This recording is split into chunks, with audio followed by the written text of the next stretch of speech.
Hello, my name is Monica Frazier. I am part of the Post Oak Ridge Community Genealogy Project. I am the great-granddaughter of Maddie Rockaway Franklin Richardson. And today I'm going to be talking about our family migration histories as Black Texans in the 1800s.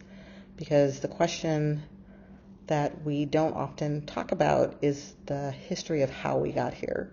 And so we're going to be focusing on four main families: the Richardsons, the Wells, the Spans, and the Whitings. So this slide is a timeline that depicts the Republic of Mexico, which was also called Spanish Texas, between 1777 and 1835, before the Republic of Texas was established. And in the timeline, as you also can see, where the Republic was established in 1835. It was actually formally established in 1836, but the war started in 1835. As Cousin David stated, he does have a lot of good background history in his presentation. This is just an expansion on some of the topics that he touched upon. And based on the families that we're going to be discussing, where we really are going to end up is the descendants of where our family project stems from, which is Orange Alonzo, Clement Wells, and Ella Pleasant Whiting. So the first family is the Richardson family, which Cousin David talked a little bit about in his presentation. They were originally from Hancock County, Georgia. Nettie Whiting, who was one of the granddaughters of Martha Rockaway Richardson, actually provided an oral history a little bit about the journey from Hancock County to Texas. So, as we said, the journey actually started in 1833. At the time, Laura, who was our original slave ancestor, had already had children before they started out on their journey: Marcellus Erasmus, also called Raz, Ophelia, and Martha Rockaway Richardson. So at the time, we have oral history from Nettie Whiting that suggests that there were two Daniel Richardsons. As was common at the time and is still common throughout the generations, there were many people in families who were named the same names, identifying them really a lot of times only by their middle name. So in the oral history for Nettie Whiting, she talks about a man named Daniel Obadiah Richardson, who is a separate person from Daniel Long Richardson. We believe that Daniel Obadiah Richardson was probably Daniel Long Richardson's uncle, and that based on the history, the oral history we have, Nettie suggests that Daniel Obadiah Richardson was actually the father of the first 5 Richardson children. He talks a lot about being tickled that Marcellus looked just like him, and that was his son. At the time of the journey, even though it was 1833, Nettie talks about Laura being pregnant sometime while they were traveling. That would have been Sarah Richardson, who would have been the next born after Martha. So based on the oral history, we believe, we know from Nettie's transcription from Cousin Willie Daly that Obadiah Richardson died before they actually got to where they were going for Texas. And at the time, because Texas was not part of the U.S. territories, it was part of the Republic of Mexico. The Richardsons were not citizens of the Republic of Mexico, and so there was no will to go through a court. There really was no laws that really identified what would happen to property if someone died during a journey like this. So we believe that based on the surrounding factors of the journey, it's probable that Daniel Long Richardson simply took over his uncle's property, of which were slaves and any other items that his uncle would have had, and just claimed them as his own property. So let's move to the Wells family. So in the Washington County property records, there actually are property deeds, or really records. There's a record that's actually there today that we've pulled up, which actually identifies all slaves recorded as property in Washington County from 1836 to about 1850. And in this list, we find Huda Wells, who was the wife of John Lockhart Farquhar. The Farquhar plantation was a plantation in Washington County that a lot of our ancestors are familiar with. James Lockhart Farquhar and Huda Wells were both originally from Hines, Mississippi, and were married in Mississippi before their journey to Washington County. And as a wedding present, Huda Wells' father, Miles Wells, gave her 15 slaves to take with them on their journey to Texas. One of the slaves that are listed as property in the records is John Alfred Wells. We believe that John Alfred Wells and Mary Louise Farquhar had 4 children: Louisa, Travis, Appleton, sometimes called App, and Alfred were their children. We believe Mary Louise Farquhar was probably a slave bought on the Farquhar plantation once they arrived to Texas. She was not listed as part of Huda Wells' slaves, so she was probably purchased at a later time and came onto the plantation separately from John Alfred Wells. So Mary Louise Farquhar also was married to 2 other men, one who was Godfrey Wells, who was originally from West Virginia.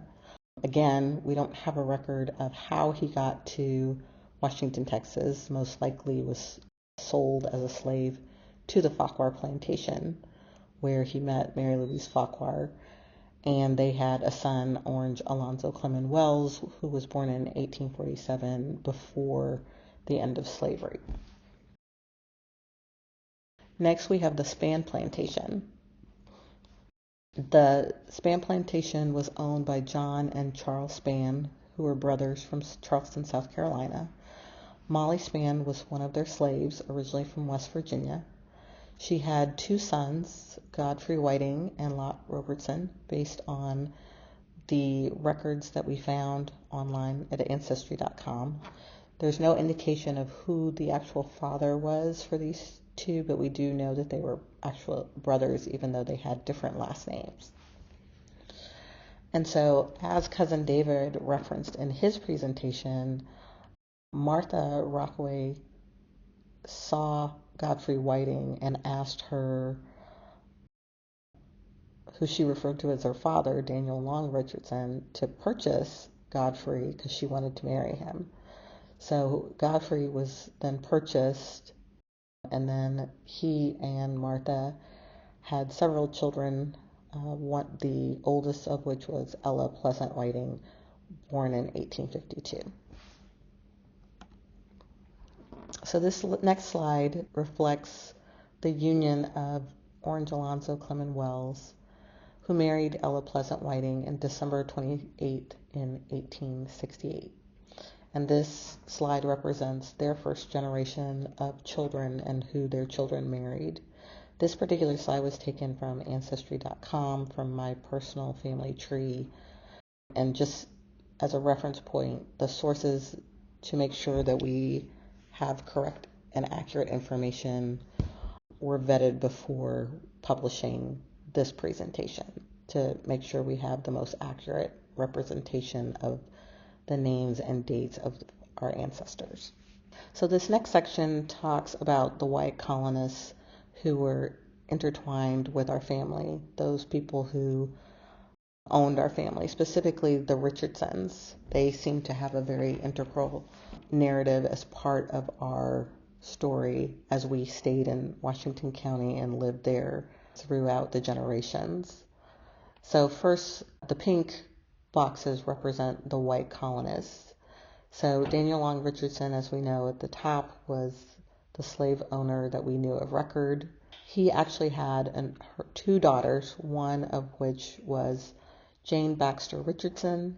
She was the oldest daughter who married Daniel S. Kaufman, who was actually very prominent in the early years of the Texas legislature. He can be found on the Texas History Online. They married in 1841. They had 3 children. Most notable that we're discussing today, well, 2 actually, is Anna Maria Kaufman, who was the oldest, and then Daniel Richardson Kaufman, who we'll get to in a minute. In 1848, Daniel Long Richardson gained a quitclaim deed for 1,300 acres of the Kerr League in Washington, Texas. And this is important because our family still owns land in the Kerr League today.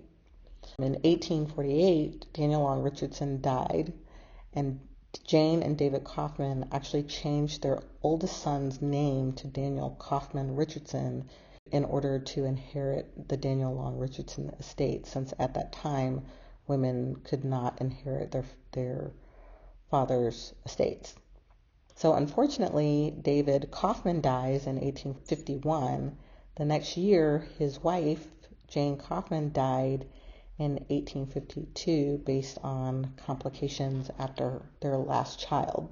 So there were 3 children who were actually orphaned by 1852, and their guardian was a man named Dr. John G. Allen. So interestingly enough, once Maria turned 19, she married her guardian, Dr. John G. Allen, and they married during the year of emancipation. They had 4 children. One of interest was their oldest child, Robert Allen, who actually is named for the Allen farm that many of our ancestors were born at and were raised at the Allen farm site. He did not actually own the land, but he did have an integral part in helping our family maintain the cotton gin and just overall sustainment of the land at that time. So in 1870, Anna Kaufman inherited 415 acres of the Edie Jackson League, and she then conveyed that to the heirs of her cousins, Dr. Robert and Sophia Richardson. And then in 1872, Godfrey Whiting actually purchased land within Coles Creek in the Edie Jackson League for $1,300, which is equivalent to about $35,000 today. In 1906, 1.5 acres of the Whiting homestead was then deeded to the school trustees, Winters and Franklin, to build the Post Oak Ridge Colored School. And Cousin Nadine talked about her time at that school, and Cousin David actually has put this information as well in his presentation as to why Martha deeded those acres for that school. And then interesting to note also is for myself, in 1919, my great-grandmother purchased 118.5 acres of Anna Kaufman's Edie Jackson Lead in order to purchase it and live on that property. At the time, my great-grandmother, her first husband, Scott Franklin, had passed away. He had been murdered and shot in the back in 1912. So in 1913, she married Walter Richardson, and in 1919, they purchased what we now have as our family land in Washington County.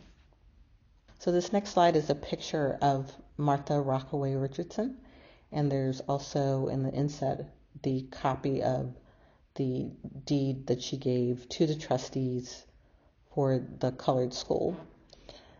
I also put this in here because one of the trustees, Scott Franklin, was actually my great-grandfather who was killed in 1912, and this is a picture of him. And in his inset to the right of him is a copy of his school trustee commission in 1905, which made him a trustee for the Post Oak Ridge School for 1905 through 1906.